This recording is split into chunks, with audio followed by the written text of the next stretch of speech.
Hi there, this is Manny with Classic Auto Repair. Today we are going to finish up the inspection on a 67 Ford Mustang, new customer. So we're kind of going over the entire car, looking for any safety, reliability issues, mechanical issues with the vehicle, because it is new to our list of customers. We kind of want to go over and do an overall assessment of the car, and then as we do more road testing and driving, I can add additional items to it. But these are just kind of initial observations. One of the things that we're going to be dealing with while it's here on this repair is to go ahead and get an estimate for the fuel rail. This has some hose connections here that are leaking and fuel is coming out, and the best solution here is to put a metal fuel rail, which we normally put on these. That creates a solid connection between the 2 points of the bowls on the carburetor. So we'll get that worked up on an estimate to fix that fuel issue. We're going to do an oil change. We'll do a 20-point inspection when we're doing that, checking fluid levels, making sure that the brakes, check the condition of the fluid in the brakes to make sure there's no water in it. When these cars sit, they tend to accumulate water in the brake systems. We've already done an inspection on the bottom of the car, so what we're looking at here on the top are some items that we need to address. One of them is a new air conditioning system. We're going to be putting a 134A charge in this, but first we're going to evacuate it, take out all the moisture. Then we're going to do a pressure test to tell whether the system, the O-rings are in good shape and everything is sealing correctly.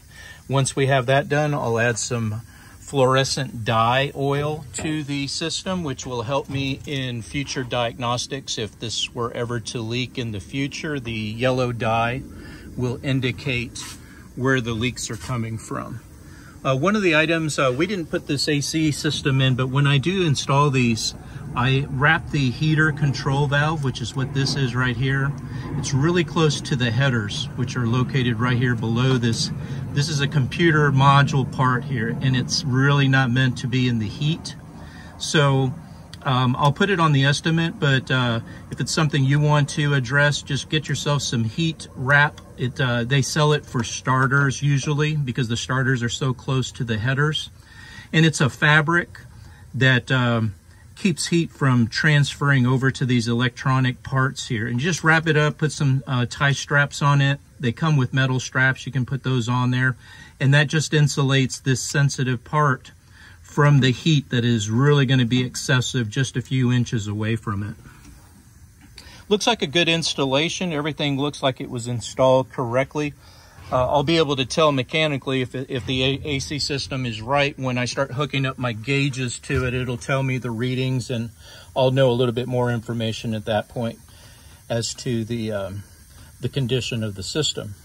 It has a high ignition system as far as the electronics go. It's putting a good hot spark to the cylinders, which is always a good thing on these old cars. It makes them run better, cleaner, less rich unburned fuel coming out the back exhaust. So all those things are good. This has a high compression engine in it, so you're already overcoming a very radical spec motor. So to make it run smooth and start, you're going to want a good fire. You're going to want to make sure that fuel is clean, it's super unleaded. You're going to want to run a high octane fuel in it, and you're going to want to put stabilizer in the fuel tank to make sure that you don't get any water or other contaminants that come in the gasoline you buy from the gas station, and they accumulate over time just sitting in the garage. So again, address that.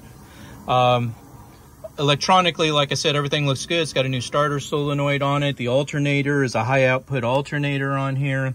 It's got a good water pump that's been put on, a serpentine belt conversion, which is the thicker belts. Those are always nice, less vibration, less hassle.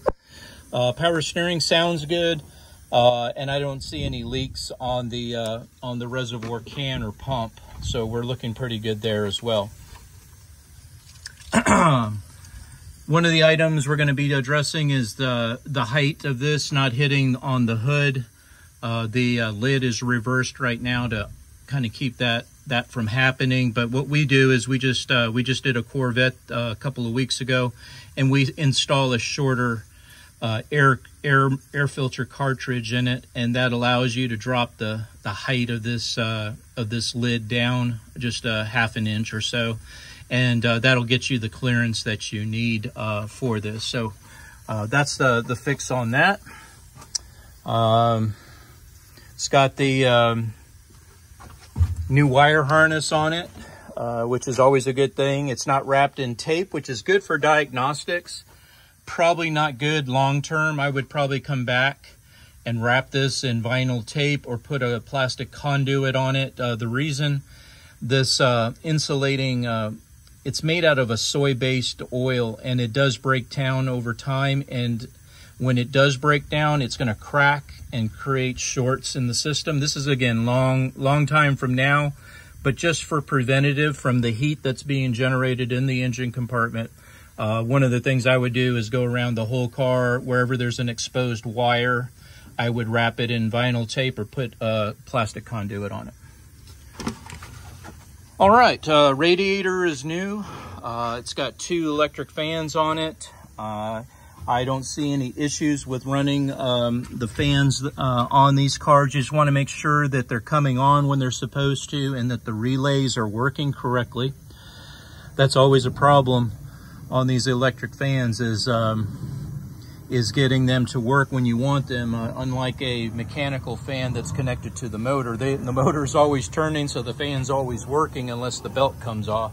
On these electric ones, you got to watch those relays to make sure they're doing what they're supposed to. Not really sure what the tie straps are here for. Maybe a vibration of the air conditioning line, but this is obviously not original. Maybe we can find a clamp or something to put on that, or look for another solution if that's a concern for you. All right, so again, from the outside, you can tell that the car is sitting up pretty high in the front. We're going to rotate those coils, but might want to look at a solution of either drop spindles or changing the coils out at a later date to get the right height down a little bit. Of course, anytime you change the geometry on the front end, you're going to have to get it aligned, and that you'll want to do when the suspension parts are changed out. Overall, the interior is in really great condition. A lot of new parts on it, fresh interior, carpeting. Headliner looks great. The glass looks really good. It shows a little bit of sign. Again, these are just cosmetic things. The handles real simple and inexpensive replacement. They're all pitted. Putting a new set of handles on the car would make the interior really pop, because these are showing signs of wear there. It's got new seals on it. Looks in really good shape. Maybe if the horn ring is available, I would suggest putting a new horn ring. Same issue here. It's got the pitting from moisture accumulation, and it just takes that pot metal and it causes this pitting that you're seeing on it. And these parts should be available for a 67. They also, maybe a turn signal lever and the hazard button would make this front area that you're looking at as presentable as possible. The gauge pack looks great. It's all been upgraded with new gauges. And this is one of the issues that we're going to be addressing, is the speedometer, and trying to get this to a pulse and create the correct speed readings going down the road. So I'm going to have to do some more research there, make sure that we can do some diagnostic testing. And then at that point, I'm going to have to source some parts, see if we can get that sending unit. The air conditioning, I just checked the fan blower. It's working and coming on. I'll get more into it as I get the air conditioning diagnostics and start getting it ready for charge. We'll go from there.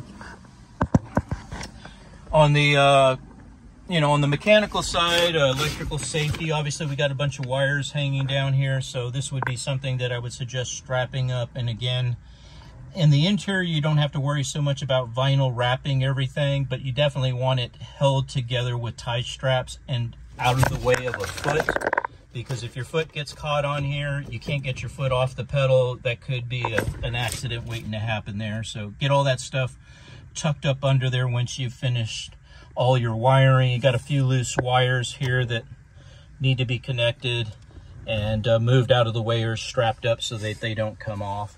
But overall, like I said, it looks to be pretty complete and upgraded. Radio's got a new stereo upgrade installed on it. It's got the new upgraded air conditioning systems that we put in.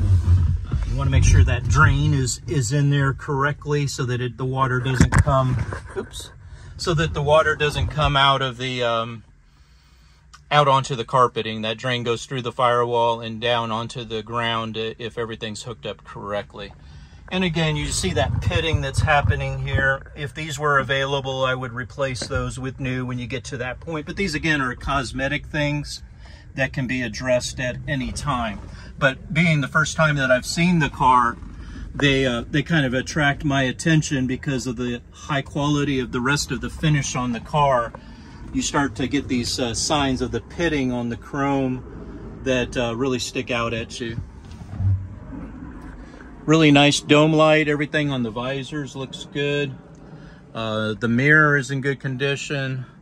And like I said, overall steering wheel looks great. No cracks on it. Probably was replaced at some time or repaired, because I never see them without any sign of wear or deterioration. And what you're going to want to do is make sure things like the horn work, which it does. I'll check all the lights and do a brake safety test on it and make sure everything is good there. As we get a little bit further down the road on it, the brake pressure feels good. This is a drum brake system, so they're really so simple. There's not a whole lot to it. So one thing I wanted to check and probably offer as an upgrade to this is putting a brake booster on it. This is a manual brake system, so you have to use the full pressure of your leg to stop this car. With a brake booster on there, it creates extra pressure from the vacuum of the motor, and just like on your new late model car or truck, you barely have to push on the pedal to get the car to stop. And with 4 disc brakes on this, it's already not stopping as good as a disc brake Mustang would. So something to kind of keep in mind as a future. If you're going to drive it a lot, you may want it to stop, or if anyone else drives the vehicle, they'll be surprised when they go to stop the car and it doesn't stop like their late model car does. But again, that's part of having a 60s model car, is this is the way they came from the factory. And you know, a lot of that is kind of the character of the car. So that's always a customer decision as to how they want the car to be driven and what kind of accessories and features they want on it. Looks like we got an exterior dimple right here where it has a small dent. Kind of hard to pick up in the video. We do have a dent fixer that can fix dents without painting the car. Not on all dents, but a majority of them can be popped with the tools that they have. So something that if you're interested in, I can refer you over to the shop that does that for my customers with these old Mustangs and Camaros and all the other cars, Corvette. Well, not Corvettes, they're fiberglass, but metal cars. We can address that and take care of it. Well, like I said, overall the car is in really good condition, and it shows really well. Just small cosmetic things. The exterior door handles, they look original, and against all this really nice chrome, they kind of stick out as something that, you know, inexpensively can be swapped out at some point. The rear tail lights, housings, emblems, bumper, all look in really good condition. I don't see any issues there. A few little chips and scratches in the paint, but again, a little touch-up brush makes that go a long way and takes you know, makes it look really good. I kind of get up in here. You can see a little bit of rust starting to show through on the door. These are metal door panels, and this is the cardboard part right here. But overall, like I said, a really nice car with a lot of parts already been replaced, like weather stripping, bumpers. All these are new and been replaced. But you'll want to get in here and get some lubrication on these latches. They're old grease and they're sticky. This will cause a failure. So getting these cleaned and lubricated, as well as the ones inside of the glass, the channels that are on both sides of this this door panel, you can get to a lot of it by pulling the window down and spraying inside of there, or when you take the panel off, you have better access. So we do a lot of channel cleaning, and the way that you tell is how the window goes down and up. Very possible you guys already addressed this because it feels pretty good going up and down. So that might already be cleaned and all made right. But just one of those things we find a lot on the Mustangs. Okay, so those are the initial items that I had on my repair list. I've kind of already gone over. Let me see if there's anything extra. Nope, I think that's it. So I'm going to go ahead and start making an estimate together, and then we'll kind of start road testing it in the next couple of days. And depending on what you guys want us to do, we'll take care of it here at Classic Auto Repair. Thanks for watching.